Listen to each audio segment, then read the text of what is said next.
Está no ar o Assunto Federal, conteúdo que faz a diferença. Olá, ouvinte, hoje é terça-feira, 18 de março de 2025. Começa agora o Assunto Federal, com muita informação e prestação de serviço. Eu sou Luciano Seixas, estou com você sempre de segunda a sexta, ao vivo, das 4 às 5 da tarde, pelo horário de Brasília. Você nos ouve pelo streaming do site radiogov.ebc.com.br e também via satélite para emissoras parceiras de todo o país. Fica com a gente, porque aqui tem conteúdo que te interessa e que faz a diferença. Aqui o assunto é federal. Com os trabalhos técnicos do José Alves e a produção da equipe da Rádio Gov, da Empresa Brasil de Comunicação, EBC, a gente começa agora com o nosso Giro de Notícias. É hora do Giro de Notícias. E a gente abre esse giro com a notícia quente do dia. O governo ampliou a faixa de isenção do imposto de renda para R$5.000. Essa medida beneficia 10 milhões de brasileiros e prevê tributação mínima para altas rendas. O projeto de lei foi enviado hoje pelo presidente Lula ao Congresso Nacional. Claudimário Carvalho tem mais informações. O presidente da República, Luiz Inácio Lula da Silva, enviou nesta terça-feira ao Congresso um projeto de lei que aumenta a faixa de isenção total do imposto de renda para quem ganha até R$5.000 por mês. Se aprovado ainda este ano, o benefício começa a valer em 2026. Hoje a isenção é para rendas de até R$ 2.259,20. A proposta também prevê um desconto parcial para quem ganha entre R$5.000 e R$7.000, o que reduz o valor do imposto pago. No total, 10 milhões de brasileiros serão beneficiados diretamente, somando-se aos 10 milhões já contemplados por mudanças anteriores.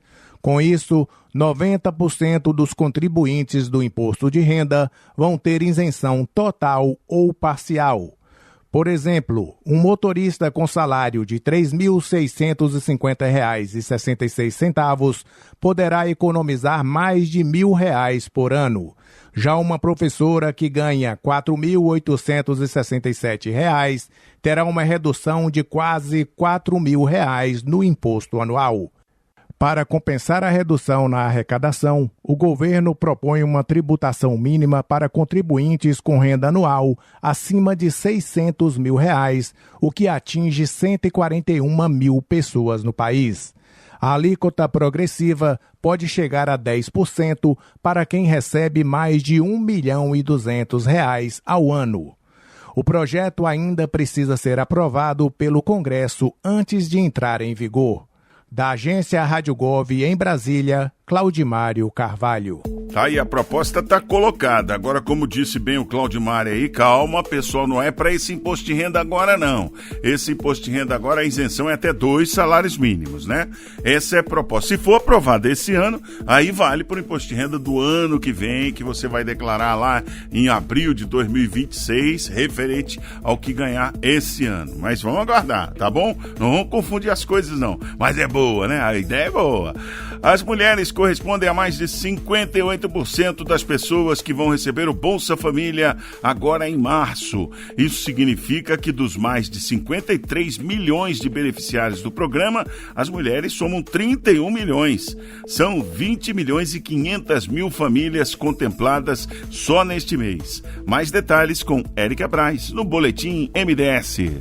O pagamento do Bolsa Família referente ao mês de março começa nesta terça-feira, dia 18, e vai até o dia 31. Este mês, o investimento total do governo federal para o benefício é superior a 13 bilhões e 660 milhões de reais. São 20 milhões e 500 mil famílias contempladas. Do total de famílias beneficiadas, mais de 17 milhões e 160 mil são chefiadas por mulheres Isso corresponde a 83,7% dos lares atendidos pelo programa. Além disso, mais de 58,3% das pessoas que recebem o Bolsa Família em março são mulheres. A ordem de pagamento ocorre de acordo com o último dígito do número de identificação social de cada família. Os primeiros a receberem têm o final 1 no NIS e assim por diante até aqueles com o NIS final 0. Crianças com até 6 anos recebem um adicional de R$ 150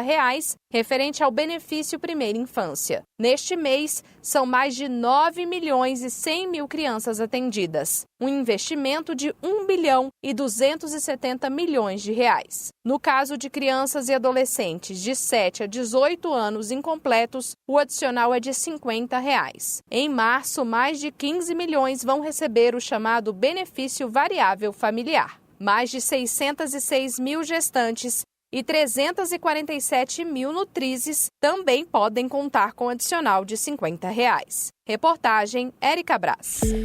E o ministro Wellington Dias, do MDS, gravou uma mensagem sobre o incentivo que o Bolsa Família representa para as transformações na realidade de quem está em situação mais vulnerável. Vamos ouvir.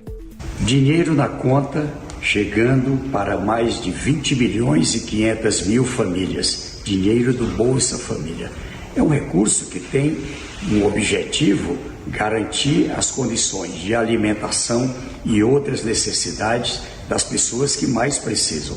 Mas também aqui registramos uma forte presença das mulheres e eu destaco ainda uma integração com outros 48 programas que trazem dignidade, programas como o Acredita e outros no campo e na cidade voltados para o melhoramento da renda, a condicionalidade, por exemplo, com a saúde, com a educação. Assim, eu quero saudar as famílias que hoje estão recebendo mais um pagamento do Bolsa Família e também, é claro, convidar para participar dos demais programas. E hoje é o segundo dia de entrega das declarações do Imposto de Renda. Até às 10 horas da manhã, a Receita tinha recebido mais de 957 mil declarações. O pessoal tá acelerado aí, né, Alain? Agora, 4 da tarde, esse número já deve ter ultrapassado 1 milhão, né?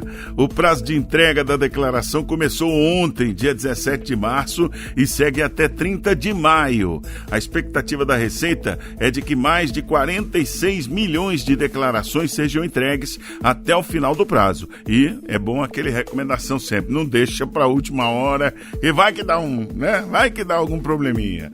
Mas vamos lá, o governo avalia que o aumento na proporção do etanol na gasolina pode reduzir o preço do combustível lá na bomba para o consumidor. Será? Hoje o percentual de álcool na gasolina é de 27%. A ideia é aumentar essa faixa para 30%. Os detalhes na reportagem de Paulo La Sálvia. Independência na importação de gasolina e combustível mais barato na bomba para os consumidores. Em média, segundo o Ministério de Minas e Energia, 13 centavos a menos por litro. Esse é um dos resultados esperados com a adição de 30% de etanol na gasolina. Hoje, essa mistura é de 27%. O anúncio foi feito nesta segunda-feira pelo ministro de Minas e Energia, Alexandre Silveira, que também falou sobre o impacto ambiental com a medida. Reduziremos a emissão de gases de efeito estufa em 1,7 milhão de toneladas por ano. Isso equivale a 720 mil veículos a menos circulando nas ruas. Um estudo técnico com 16 veículos e 13 motocicletas carimbou a decisão de ampliar a mistura de etanol na gasolina. O desempenho dos motores, segundo o Instituto Mauá, que comandou a pesquisa, não teve variações significativas com a ampliação, o que permite o aumento na mistura de 27% para 30%. Este é o mecanismo padrão da Lei do Combustível do Futuro. Pela lei, para cada ampliação do nível de etanol na gasolina, é exigida uma análise mecânica dos impactos nos veículos. A lei prevê que essa mistura pode chegar até a 35%. Para o presidente da Única, União da Indústria de Cana-de-Açúcar e Bioenergia, Evandro Guzzi, o etanol tem vários benefícios. O etanol é bom para o carro, é bom para as pessoas, é bom para o meio ambiente, ou seja, esse grande ativo brasileiro que cada vez mais o mundo mostra e deseja. O presidente da Associação Nacional dos Fabricantes de Veículos Automotores, Anfávia, vai na mesma linha. Igor Calvé defende que o etanol é uma opção viável, segura e importante para deslanchar a indústria e promover a transição energética no país. O nosso setor, o setor automotivo, vem passando muito fortemente por essa transição energética e são diversas as formas com que nós lidamos tecnologicamente com essa diversidade. E o etanol é, sem dúvidas, de natureza brasileira e importante para a nossa exportação de tecnologia e, quiçá, de muitos e muitos veículos. Segundo o Ministério de Minas e Energia, o aumento de 27% para 30% do etanol na gasolina vai ampliar a necessidade do biocombustível em 1,5 bilhão de litros por ano, o que vai exigir 9 bilhões de reais em investimentos e gerar mais de 25 mil empregos diretos e indiretos no país. Reportagem Paulo La Sálvia. Olha só, essa é interessante aqui, ó. Tem um estudo científico mostrando que não atrapalha os carros, né? Porque tem gente que fala, mais álcool na gasolina vai travar os carros. Não vai, o estudo permite até 35%. Nós estamos indo para 30%, né, se tudo der certo aí. Então tem esse aspecto do estudo científico, garantindo, né? Tem o aspecto que o ministro falou, 720 mil carros a menos. É como se fosse, né? Ninguém vai tirar 720 mil veículos das estradas, das ruas e tal. Mas é como se fosse do ponto de vista ecológico, né? Que o álcool, ele tem vantagens muito grandes, né? Primeiro, é um combustível renovável, né? E quando ele é queimado no motor, ele emite menos gases de efeito estufa, em comparação à gasolina pura. E isso contribui para essa questão. Também tem a questão de que o álcool é menos nocivo à saúde. A queima do etanol gera menos compostos tóxicos, como monóxido de carbono, partículas finas, que são prejudiciais à saúde humana e afetam o tal do sistema aí do calor, né, da mudança climática, né? Tem uma coisa muito interessante, o Motoflex é uma coisa brasileira, né, cara? O Motoflex, ele tá presente aqui no Brasil desde 2003, que quando inventaram esse negócio do pró-álcool, lá nos anos 70, se não me engano, né? Era exatamente para diminuir a dependência do Brasil do petróleo, da gasolina pura. Depois teve crise do álcool, né? Porque aí a produção caiu, teve seca, aqueles problemas. A agricultura ninguém controla a natureza, né? E aí conseguiram desenvolver tecnologicamente aqui no Brasil o Motoflex, que faz a mistura em qualquer proporção de álcool e gasolina. A gente está falando aqui da gasolina ter 30% de etanol, mas hoje muita gente usa, né, o jeito que quiser, ou só álcool, um pouco mais de álcool, tá com menos dinheiro, bota álcool para tentar enganar o bolso. Enfim, é uma situação que busca exatamente o aumento desse percentual do álcool, é uma medida para trazer benefícios significativos ao Brasil. Vamos acompanhar isso aí. E segue aqui o nosso giro de notícias. A indústria de eletroeletrônicos cresceu 29% no Brasil no ano passado, com destaque para a produção de eletrodomésticos. Os dados foram apresentados ao presidente Lula e ao vice-presidente Geraldo Alckmin na segunda-feira. Ontem, Alckmin comentou os números. E adivinha qual o aparelho mais vendido do ano passado? Nesse calor, algum palpite? Sim, dou-lhe uma, dou-lhe duas. É isso, ar-condicionado foi o campeão. O setor de bens duráveis, eletrodomésticos, foi o campeão do crescimento industrial o ano passado. Cresceu 29% o crescimento de eletrodomésticos, de produção, sendo que o campeão foi ar-condicionado, 38% de aumento de vendas. 38%. O Brasil se tornou o segundo maior produtor de ar-condicionados do mundo, só atrás da China. Então, as boas notícias. Nós tivemos a linha marrom, Aliás, a linha branca, crescimento de 17%, fogão, geladeira, máquina de lavar. A linha marrom, 22%, TV, sem Copa do Mundo e sem Olimpíada, 22% de crescimento. Ventilador, 33%. O conjunto dos eletrodomésticos, 29%. E o ar-condicionado, o campeão, 38%.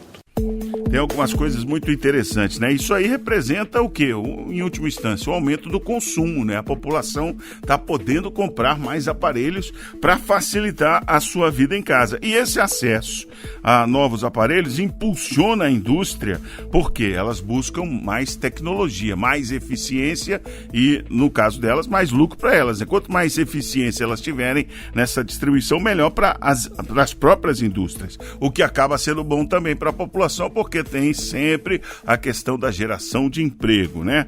A popularização de smartphones, computadores, televisores, como falou o vice-presidente aí, e os eletrodomésticos mais moderninhos, né? O tal dos robozinhos que tem por aí, contribui para o crescimento do setor. Isso exige investimento em tecnologia.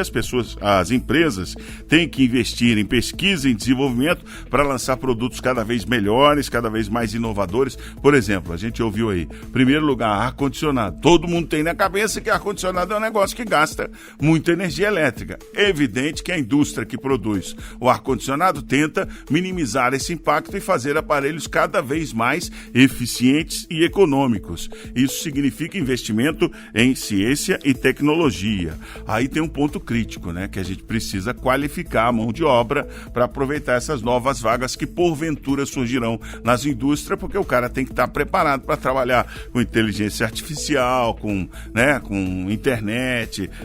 A gente ouviu falar da internet das coisas, que viria aí com a internet 5G. Por enquanto a gente não está vendo coisa nenhuma funcionando nessa internet das coisas, mas é uma realidade, está aí presente e é preciso se preparar para chegar a essa evolução. Tá legal? Vamos seguindo aqui no Giro de Notícias. Nós estamos no mês de março e é o Março Azul, mês de conscientização sobre o câncer de intestino, um dos mais comuns no Brasil. E o Hospital das Clínicas da UFMG promove essa semana o mutirão de colonoscopia. Estefânia Lima tem as informações.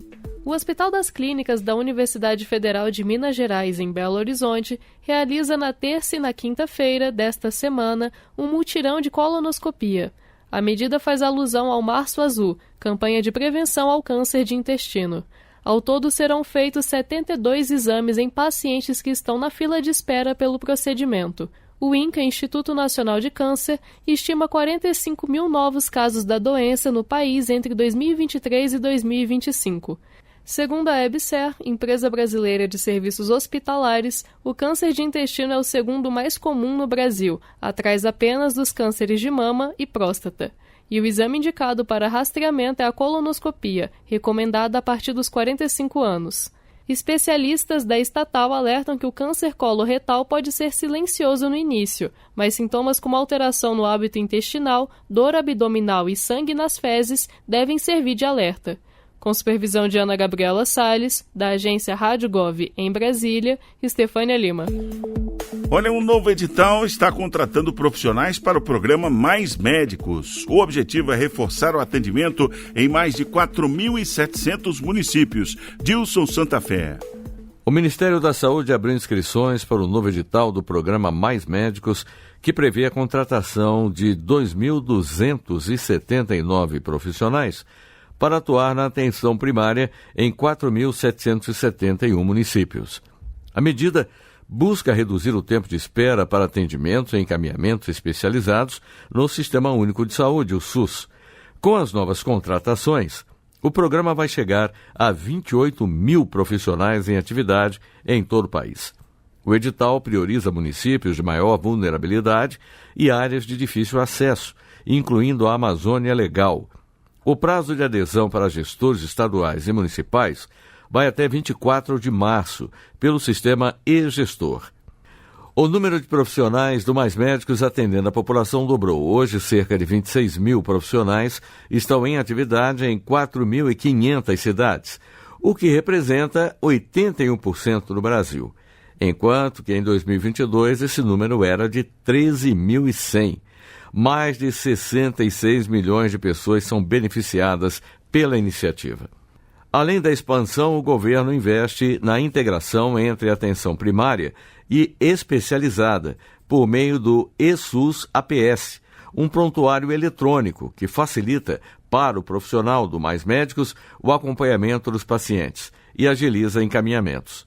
O Ministério da Saúde também recepcionou 402 médicos formados no exterior que vão iniciar atendimento em abril.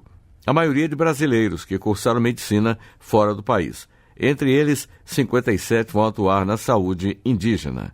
Da agência Rádio Gov em Brasília, Dilson Santa Fé. E o Ministério das Comunicações lança amanhã a Carreta Digital. O novo projeto vai circular pelo país oferecendo cursos gratuitos de informática e novas tecnologias. José Carlos Andrade tem os detalhes. O Ministério das Comunicações vai lançar nesta quarta-feira, dia 19, o programa Carreta Digital. O projeto itinerante tem o objetivo de capacitar 3 mil alunos de escolas públicas do Estado com cursos gratuitos de informática e novas tecnologias. O lançamento está marcado para acontecer na cidade de Canoas, no Rio Grande do Sul. A carreta vai passar pelas escolas municipais Davi Canabarro e Professora Odete Holanda. As instituições afetadas pelas enchentes de 2024 vão ser contempladas com doações do programa Computadores para a Inclusão. A iniciativa tem como objetivo a reconstrução dos laboratórios de informática. Cada escola vai receber 10 máquinas. Todas as turmas vão aprender robótica, montagem e configuração de computadores de alto desempenho e manutenção de celulares. A Carreta Digital tem o objetivo de certificar 15 mil alunos no Rio Grande do Sul, Roraima, Maranhão, Distrito Federal e Mato Grosso do Sul. Da agência Rádio Gov em Brasília, José Carlos Andrade. Olha que interessante esse negócio da carreta digital, né? Itinerante, vai passar, começa lá pelo Rio Grande do Sul, mas a gente espera que passe por todo o país, né? E é bem para pegar o jovem. Olha os cursos aí que o Zé Carlos falou. Robótica, montagem e configuração de computadores de alto desempenho. O que é isso? PC Gamer, né? O computador de alto desempenho. E manutenção de celulares. Tá bom demais. Então, acompanhar aí essa carreta digital e se passar pela sua cidade aí, jovens, não percam a oportunidade. Os agricultores familiares têm até 31 de março para inscrever propostas no Programa de Aquisição de Alimentos, o PAA. O prazo terminaria dia 20, mas foi prorrogado até 31 de março, até o fim do mês, hein? O presidente da Conab, Edgar Preto, explica.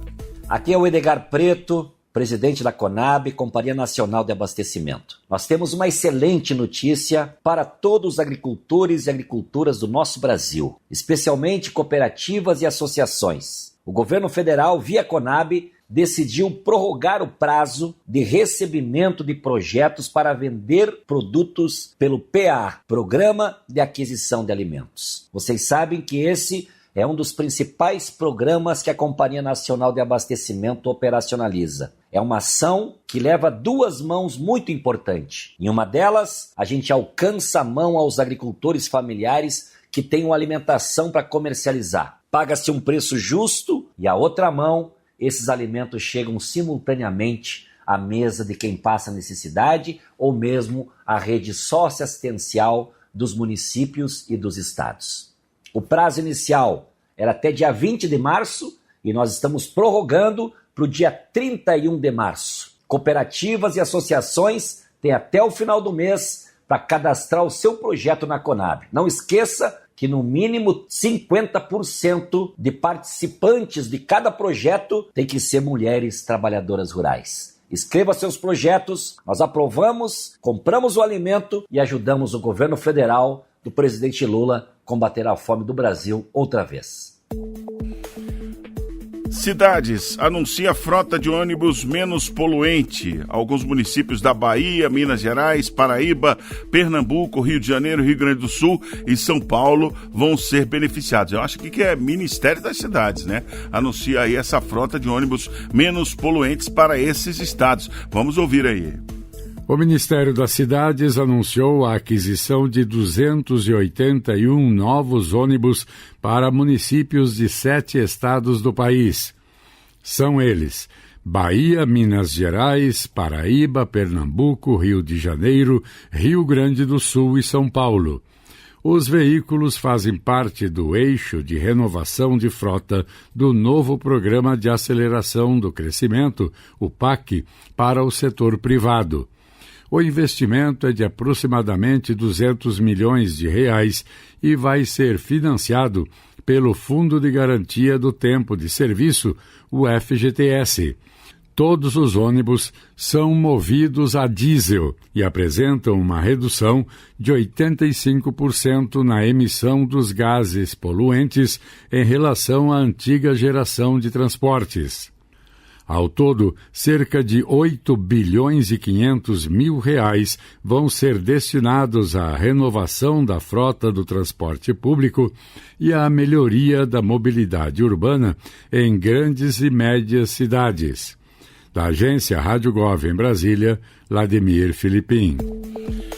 E o Brasil se despediu hoje de um dos maiores jogadores de basquete da história, o bicampeão mundial pela seleção brasileira na modalidade, medalhista olímpico por 2 vezes, Vlamir Marques. Ele morreu aos 87 anos em São Paulo. Ícone do esporte, conquistou os mundiais, campeonato mundial 1959 e 1963, além de 2 medalhas de bronze olímpicas nos Jogos de Roma em 1960 e Tóquio em 1964.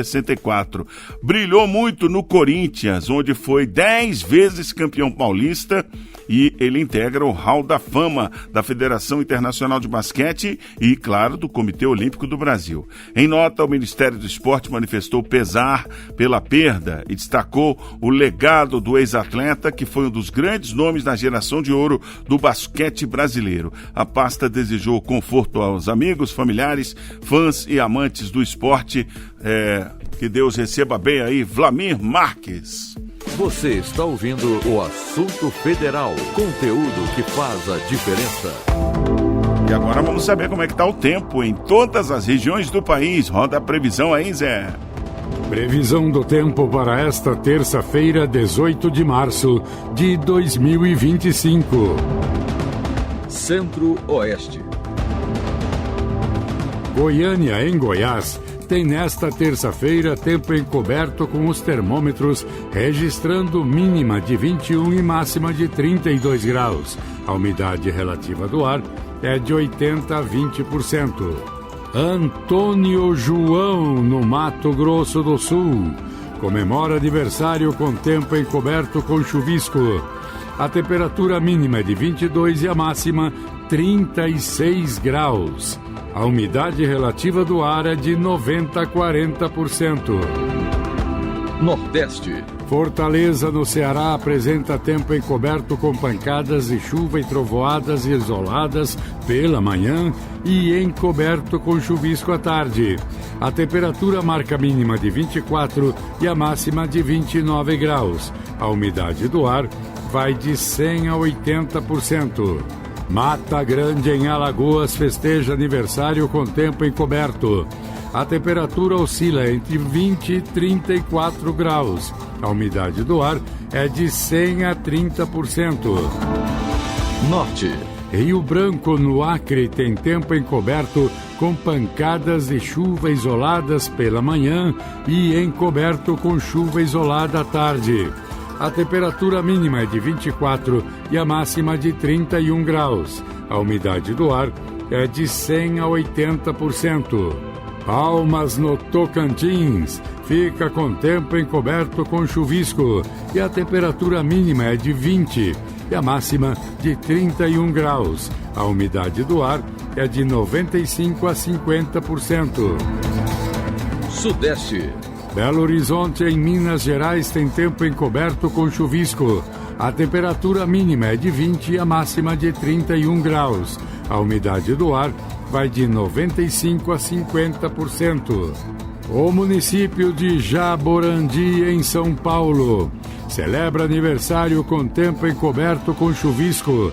A temperatura mínima é de 22 e a máxima de 32 graus. A umidade do ar é de 100 a 50%. Sul. Porto Alegre, capital gaúcha, tem tempo encoberto pela manhã e claro com sol à tarde.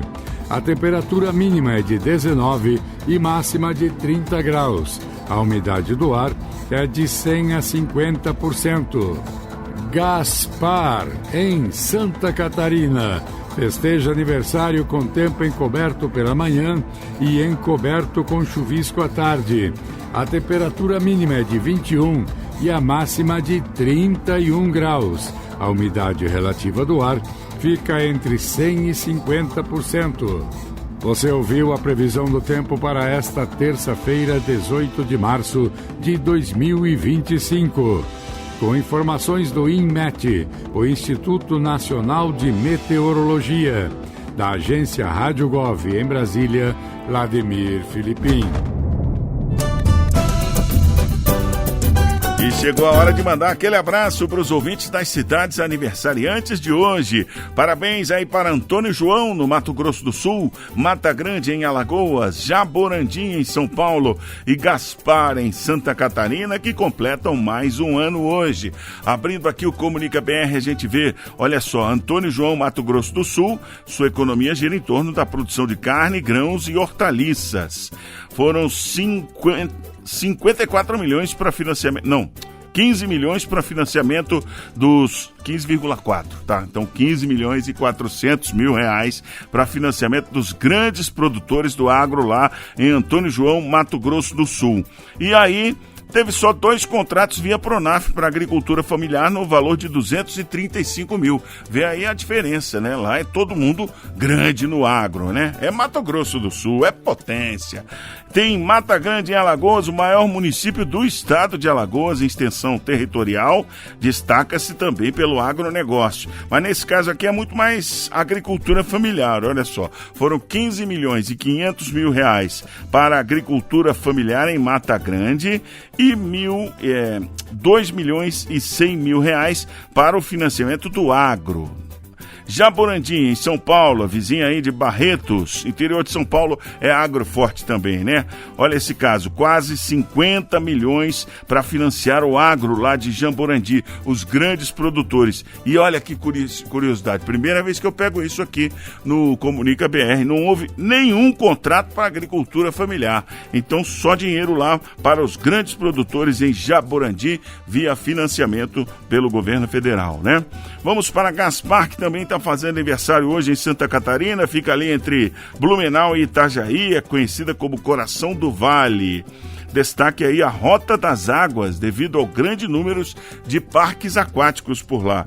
Gaspar é responsável também, outra curiosidade, produção de mais de 50% da moda infantil de todas as lojas do Brasil é feita lá em Gaspar. Pessoal especialista em roupa de criança, né? Bom, mas já que estamos falando e olhando aí os financiamentos para a agricultura, em Gaspar o negócio ficou quase empatado. 6 milhões e 900 mil para os grandes do agro e 5 milhões e 900 mil via Pronaf, né, contratos do Pronaf para os pequenos agricultores da agricultura familiar. Isso tudo você pode ver aonde? No Comunica BR. É só jogar na internet aí, Comunica BR, você coloca o nome da cidade, da sua cidade, da cidade dos seus familiares, para saber como o governo federal está chegando por lá. Tá legal? E olha, você ainda vai ouvir no nosso assunto federal, Momento Serviço, entrevista e muito mais. Fique com a gente agora pelo horário de Brasília, 4h34. Assunto Federal. Pois é, né? Aqui no Assunto Federal a gente te deixa bem informado sobre os mais diversos temas. Você não fica para trás em nenhuma pauta importante e que afete, logicamente, o seu dia a dia ou os rumos do Brasil e do mundo. Um desses temas que você ainda vai ouvir falar muito esse ano é da cúpula do BRICS, o Grupo de Cooperação Econômica do Sul Global. Para falar um pouco da história desse grupo, ninguém melhor que um dos articuladores desde a criação dessa iniciativa. O podcast BRICS Brasil conversou com o embaixador Celso Amorim e a gente roda agora para você. Podcast BRICS Brasil. Informações sobre a presidência brasileira do Grupo de Cooperação Econômica do Sul Global. O conhecido diplomata brasileiro e ex-ministro das Relações Exteriores, Celso Amorim, foi um dos responsáveis por articular o BRICS como um agrupamento de países dedicado à cooperação, depois que o economista Jim O'Neill criou o termo em 2001 para descrever as economias emergentes do Brasil, Rússia, Índia e China. Olá! Eu sou a jornalista Tayara Martins, do podcast BRICS Brasil, e converso agora com o assessor-chefe da Assessoria Especial do Presidente da República, o embaixador Celso Amorim. Embaixador, o senhor poderia contar um pouco da história do início do BRICS durante o primeiro mandato do presidente Lula e também da participação do ministro das Relações Exteriores da Rússia, Sergei Lavrov? O termo BRICS tinha sido já usado por um economista do Goldman Sachs, chamado Jim O'Neill, falando das grandes economias em desenvolvimento. Ele não incluía a África do Sul. O que nós fizemos, o governo Lula fez, nós, digamos assim, já acreditávamos numa multipolaridade, já acreditávamos num Sul global, antes que os nomes tivessem sido, digamos assim, elaborados e discutidos. O Lavrov realmente me procurou e sugeriu a criação do Foro BRICS. Mas se você for ver, essa ideia, sem o nome BRICS, está presente no discurso de posse do presidente Lula. Ele dedicou, uma página e meia à política internacional. É fortalecer a cooperação entre os grandes países em desenvolvimento. Então, na verdade, quando o Lavrov fez essa sugestão, era mais a criação de um fórum, a discutir ali na ONU, aquilo foi evoluindo, depois fizemos uma primeira reunião fora da sede da ONU, mas de ministros, e a primeira reunião mesmo de presidentes foi em 2009 em Ekaterimburgo, quando também já havia sido criado o G20. Então, os BRICS tiveram um papel muito importante também nesse processo de redefinição da arquitetura política mundial. Embaixador, como o BRICS tem contribuído para construir uma ordem internacional mais justa e fortalecer, assim, a voz do Sul global? E qual o papel do Brasil nesse processo? Essa ideia de um grupo de cooperação entre grandes países em desenvolvimento, que podem, inclusive, estudar cooperação em energia, na área monetária, e muitos outros assuntos, até na área de paz e segurança, mais complexo, mas também os BRICS têm uma importância na discussão dos temas. Isso é muito importante, porque isso mostrou para os países ocidentais, capitalistas ocidentais, essencialmente os G7, os grandes, que eles não podem ditar as regras. Eles podem até ter iniciativas, mas vão ter que discutir conosco. E eu acho que isso não existia antes. Antes o G7 falava, aí depois o FMI, o Banco Mundial apenas seguiam o que eles tinham discutido. Então, digamos, fazer essa ponte, fortalecendo o papel dos países em desenvolvimento, evitar que, digamos, nós sejamos vítimas de manobras financeiras que nos prejudicam, tudo isso eu acho que é muito positivo. Você não ficar dependente de um único país ou de um único grupo, sem ser uma organização militar ou militarista. Às vezes eu vejo assim, a OTAN e os BRICS. Não tem nada a ver. Não é contra. É a favor das suas teses e das suas reivindicações. O Brasil tem uma característica especial, que é a capacidade de dialogar com todos os setores e com vários países. O acordo que a gente acabou de fazer com a União Europeia, Mercosul, União Europeia, ele demonstra essa capacidade. Então, dentro dos BRICS também, nós temos uma capacidade de diálogo com certos países, da Europa Ocidental, por exemplo. O Brasil tem muitos desvalores ocidentais, mas o Brasil tem uma cultura também que se deve ao afro, se deve ao indígena, se deve a imigrantes dos mais variados países, japoneses, que fisicamente não são ocidentes. Então, eu acho que o Brasil tem esse amálgama que torna o país extremamente atraente. Eu acabei de ler agora um livro do Stefan Zweig, O Tempo em que Eu Vivi, mas tem um capítulozinho pequeno falando do Brasil e como ele vê esse potencial, esse país aberto, sem criar as dificuldades e as rivalidades que na época dele existiam na Europa. Mas o Brasil é, acima de tudo, um país que quer defender a sua posição, quer defender a posição dos países em desenvolvimento, sem agressões, sem militarismo. É isso, eu acho que o Brasil tem realmente uma voz muito grande. Embaixador Celso, o senhor é a favor da expansão do grupo para mais países?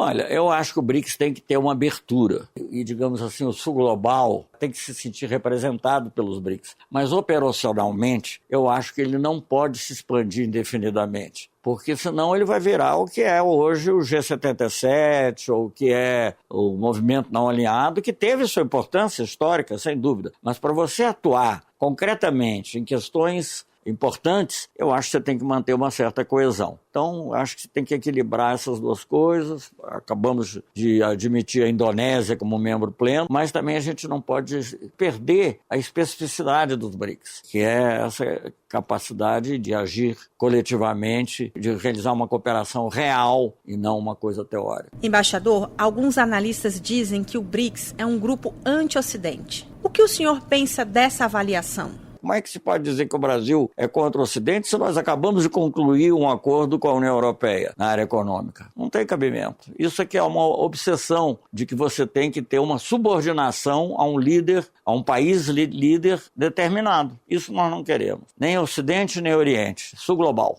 Então, o BRICS é um grupo de países em desenvolvimento que quer a prosperidade, mas quer a paz também. E eu acho que a busca principal no mundo que nós estamos vivendo hoje é a busca da paz. Uma paz que seja dinâmica. Já a igreja, em bulas e encíclicas, eu acho que foi o Paulo VI que disse que o desenvolvimento é o novo nome da paz. O BRICS é o novo nome do desenvolvimento. Eu conversei com o embaixador Celso Amorim, que é assessor-chefe da Assessoria Especial do Presidente da República. Eu agradeço a sua participação, embaixador. E agradeço também a você que nos ouviu. Quem tiver interesse em saber mais sobre os temas do BRICS, acesse brics.br. Tchau e até o próximo programa. Podcast BRICS Brasil, uma parceria da Presidência Brasileira do BRICS com a agência Rádio Gov. Para mais informações, acesse brics.br. Momento Entrevista. A entrevista de hoje é sobre o Imóvel da Gente, um programa que quer transformar imóveis públicos em espaços para a comunidade. A ideia é transformar esses espaços em escolas, hospitais, centros comunitários e até áreas de apoio ao trabalho de pescadores artesanais. Para explicar critérios de seleção dos imóveis e o impacto real do programa na vida da população, a jornalista Vanessa Leda conversou no jornal Brasil em Dia com Carolina Stuck, secretária do Patrimônio da União. E a gente traz para você agora. Secretária, vamos falar desse programa Imóvel da Gente. Ele tem um impacto social enorme. Ele vai destinar esses imóveis da União para educação, saúde, infraestrutura. Como que o governo identifica esses imóveis, prioriza essas áreas e quais são as comunidades, como elas são selecionadas, as comunidades que são beneficiadas, secretária? Bom, desde o início desse governo, o presidente Lula e a ministra Esther nos deram essa tarefa de buscar os imóveis que estavam ociosos, subutilizados, e esse levantamento ele é feito tanto a partir dos dados que a gente possui aqui na gestão, de imóveis que geram altas despesas, que a gente já tinha planilhado, inclusive por orientação dos órgãos de controle, da CGU, do TCU, mas também a gente trabalha ouvindo, através do diálogo, da participação social, então criando instâncias com os movimentos sociais, com os movimentos de moradia e sabendo aí quais são, quem vive nos territórios e que percebe que há imóveis da União que não estão aí cumprindo a sua função social e ambiental, e também a partir das demandas dos municípios, das prefeituras, dos governos estaduais que também nos demandam a utilização desses imóveis. Então, a gente criou toda uma governança dentro do programa para poder identificar tanto os imóveis quanto a melhor utilização e aí com isso priorizar as pessoas que vivem nesses territórios, seja aí, como você comentou, com hospitais, com escolas, com habitação de interesse social, enfim. Aí a depender um pouco do perfil desse imóvel, se ele é um terreno que está vazio, se ele é um prédio já construído, que características tem esse prédio já construído, se ele pode ser mais aproveitado, por exemplo, para uma escola, ou se ele tem condições de receber aí uma requalificação, o que a gente chama de retrofit, para se tornar uma habitação de interesse social, em que região da cidade esse imóvel está, enfim, são várias características que a gente olha para poder pensar para identificar e priorizar aí qual é o público, qual é a destinação que esses imóveis vão ter.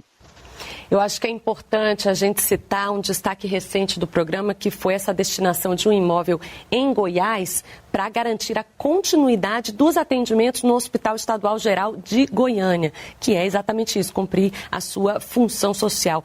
Então, vamos dizer, o governo federal faz a cessão, né, do uso desse espaço, mas é preciso ter uma contrapartida dos estados e dos municípios para manter essa parceria. Conta pra gente. Isso, perfeito, né? Então essa relação, essa parceria que a gente faz com os estados, municípios, organizações da sociedade civil, às vezes, ela é com base em projetos, né? Que esses entes nos apresentam para utilização, então leva-se em consideração qual é a finalidade e o potencial de pessoas que vão ser beneficiadas com essa utilização e a capacidade de sustentar, de financiar, então de manter, de reformar esse imóvel para que essa utilização se dê. Então, a nossa preocupação sempre, então essa sessão para os entes públicos ela é geralmente gratuita, exatamente porque ela vai gerar um benefício, uma política pública que vai chegar à população. E quais são os mecanismos aí para facilitar, para incentivar que mais municípios solicitem essas destinações? O que eles devem fazer, secretária? Bom, a gente tem feito uma divulgação ampla do programa em vários espaços, né, com esses parceiros importantes que são as prefeituras, né, que são os municípios. A gente tem ido aos fóruns, aos encontros de prefeitos, né, conversado com as associações municipalistas para informar qual é o procedimento de demandar esses imóveis. Mas acho que o mais importante que o programa tem, ele tem um comitê interministerial, aqui no governo federal, onde a gente tem diretrizes do programa e a gente dialoga com todos os programas federais que têm demandas por imóveis. Então, por exemplo, o Sistema Único de Assistência Social, que tem os CRAS, os Centros de Referência de Assistência Social, os Centros de População de Rua. Sempre que a gente puder apoiar os municípios, porque estão usando imóveis alugados e com isso consumindo uma parte do recurso daquela política pública, se a gente conseguir colocar um imóvel da União, a gente sabe que a gente vai ter mais recursos para aquela política e melhorar o serviço para a população. E assim, então, por exemplo, as seleções do PAC, né, do novo PAC, que estão para os institutos federais, por exemplo, que vão atingir os nossos estudantes de ensino superior, se a gente puder utilizar para a expansão desses institutos um imóvel da União, como a gente já fez aí mais de 7 nessa nova seleção, então aí os reitores vêm nos solicitar, ou os prefeitos daquela cidade que vão ser beneficiados também se articulam para receber esses institutos nos seus municípios, né, considerando o impacto que eles têm. Então, a gente tem essa dinâmica de diálogo aí aqui dentro do governo federal. E também uma outra estratégia que são os fóruns estaduais, onde a gente tem a articulação dos órgãos regionais, né, tanto do governo federal, representação de estados, municípios, mas também da sociedade civil, dos movimentos populares, que conhecem os territórios e que sabem, então, identificar a característica daquele imóvel, o potencial daquele imóvel e qual é a política pública que a população está precisando naquele local. E aí a gente tenta, a partir dessas informações, promover e articular, né, esses interesses todos para as melhores destinações. Pois é, secretária, e não é só nas áreas urbanas, né? Esse programa também tem um olhar voltado aí para as comunidades tradicionais. A gente falou no início da entrevista dos pescadores artesanais. Eu acho que é importante a gente falar sobre isso, né? Que essas destinações, elas ajudam aí a fortalecer a economia local, as tradições, preservar os modos de vida, né? E garantir, é claro, sustentabilidade, né? Conta pra gente. Perfeito. Né? A Secretaria de Patrimônio da União, na sua legislação, tem um instrumento importante para garantir os direitos dessas comunidades, que são os termos de autorização de uso sustentável, a gente chama de TAUS. Esses termos eles permitem o reconhecimento da tradicionalidade dessas comunidades, tanto onde elas vivem, moram mesmo, ou às vezes nos acessos, nos caminhos que essas comunidades precisam para exercer a sua atividade, né, o seu sustento, para chegar, por exemplo, às beiras de rios, para chegar ao mar, né, pensando aí, por exemplo, nas comunidades pesqueiras. Às vezes é o espaço da associação para que elas possam deixar os seus barcos, né, os seus equipamentos de trabalho. Enfim, então existe essa preocupação de que várias áreas da União, elas são direito dessas comunidades tradicionais e que isso precisa ser preservado também. Então a gente também utiliza esses instrumentos, esses contratos que a SPU tem, no caso esse termo, para poder garantir direito dessas comunidades. Secretária, antes da gente terminar, eu acho que é importante também a gente falar sobre as expectativas aí para o futuro deste programa Imóvel da Gente. Tem metas de entregas aí de destinação de imóveis, setores prioritários. Quais são os próximos passos? Bom, acho que os próximos passos agora a gente já conseguiu em 2023, 2024 mais de 850 imóveis, né, destinados, beneficiando aí cerca de 400 mil famílias. É bastante, mas ainda a gente acha que é pouco, a gente acha que tem um potencial de atingir mais famílias. E a gente tem trabalhado muito nos indicadores do programa, né? Porque quando eu falo em imóveis, eu posso estar falando de uma área muito pequenininha e posso estar falando de uma área gigante. Então, quando eu falo das áreas que vão para a reforma agrária, eu estou falando em hectares, né? Eu não vou nem falar em metros quadrados, mas às vezes eu estou falando de um edifício. Então, a gente tem trabalhado muito nessa questão das metas, mas trabalhando indicadores de famílias beneficiadas, E aí, pensando aí nos setores prioritários que você perguntou, habitação de interesse social. Então, a gente tem trabalhado muito em parceria com o Ministério das Cidades, com o programa Minha Casa Minha Vida, e a regularização fundiária. E aí, trabalhando com a Secretaria de Periferias, também no Ministério das Cidades, na lógica de titular famílias que historicamente já vivem nesses territórios e que já têm direito a essas áreas. Algumas delas, basta a titulação. Em outras delas, a gente precisa entrar com obras de urbanização ou, às vezes, até remover famílias que estão em situação de risco e serem realocadas, né, próximos àqueles locais. Eu acho que essas são as grandes prioridades, mas também a gente tem trabalhado muito com os editais do novo PAC.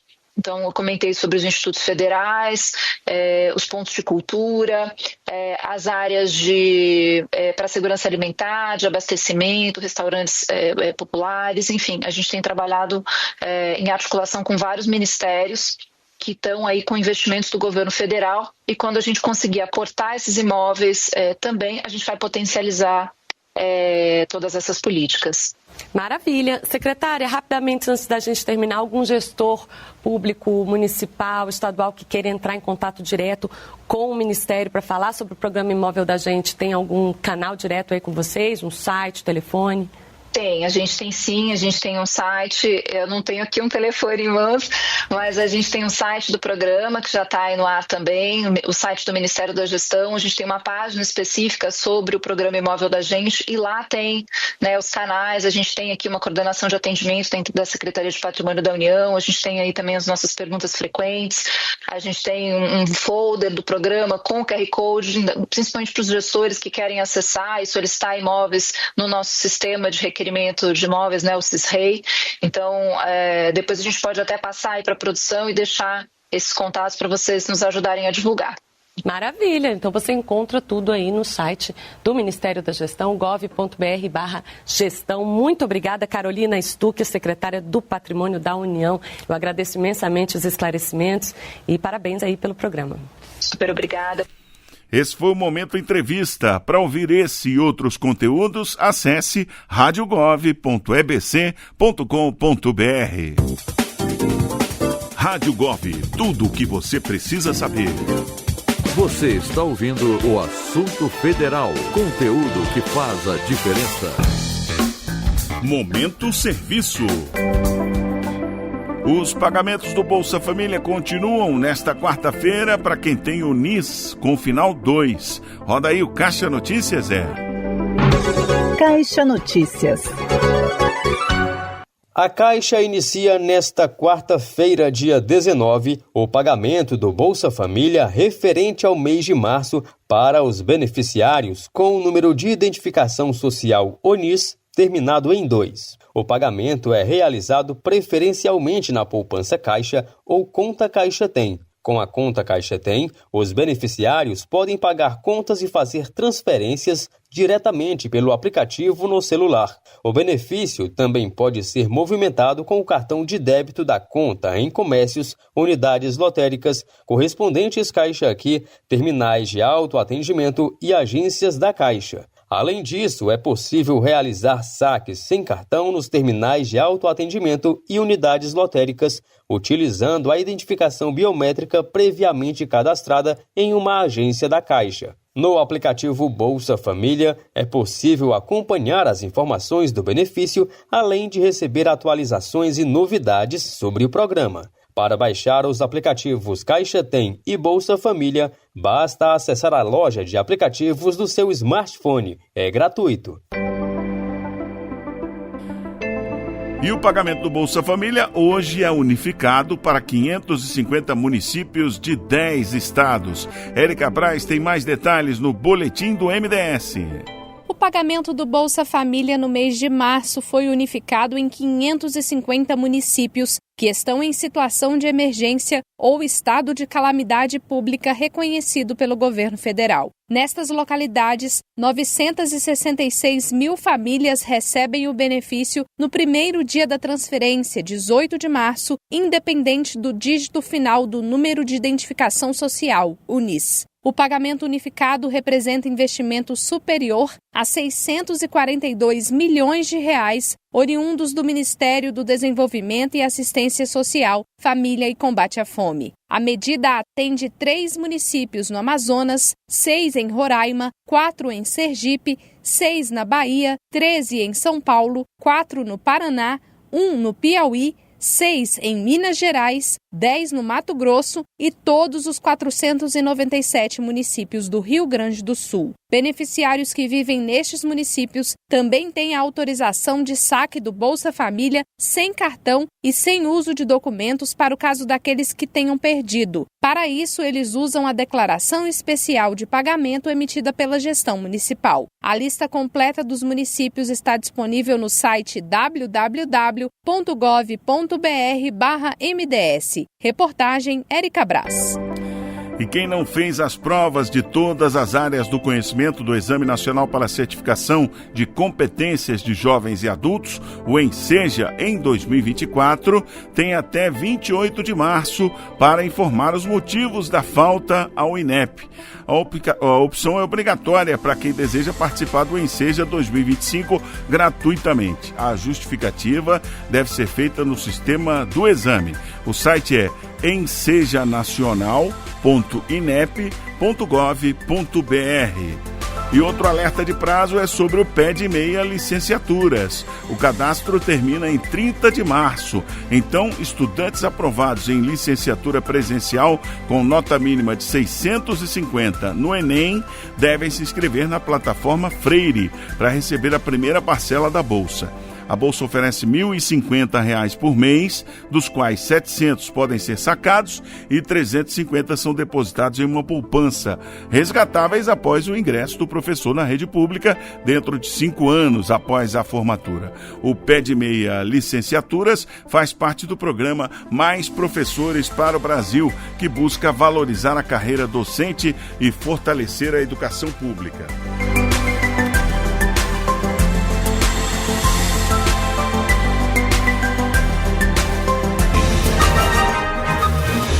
E ela está de volta. Chegou a hora de receber a editora-chefe da Voz do Brasil, Mariana Jungmann, para contar em primeira mão os destaques de hoje. Boa tarde, Mari. Bem-vinda de volta aqui ao nosso Assunto Federal. Oi, Luciano. Boa tarde para você, boa tarde para os ouvintes da Rádio Gov. É bom estar de volta depois de um período aí afastada. Retornei. Ótimo, bem-vinda. Luca, vou tentar ser rapidinho aqui, que a gente já está no finalzinho, né, do programa.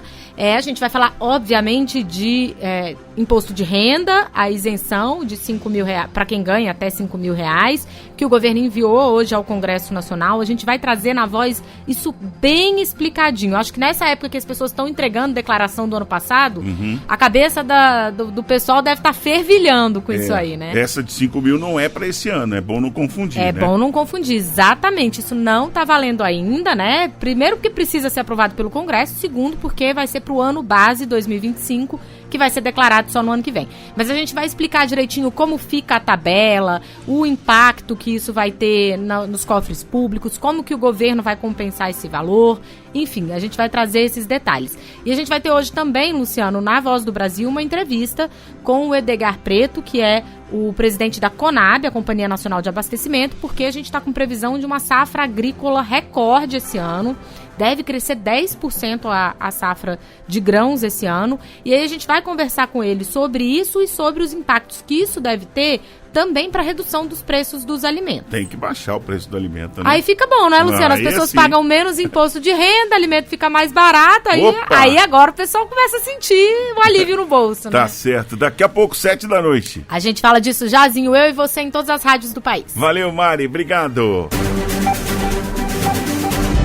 Chegamos ao fim do nosso assunto federal, prometendo voltar amanhã, 4h, para mais uma tarde cheia de informação que faz a diferença no seu dia a dia. Rádio Gov, tudo o que você precisa saber. Você acabou de ouvir o Assunto Federal com Luciano Seixas, uma produção da Rádio Gov, da empresa Brasil de Comunicação, EBC, de segunda a sexta, às 4h. Fique ligado nas notícias que impactam o seu dia a dia e na prestação de serviço para todo o país. Rádio Gov, tudo o que você precisa saber.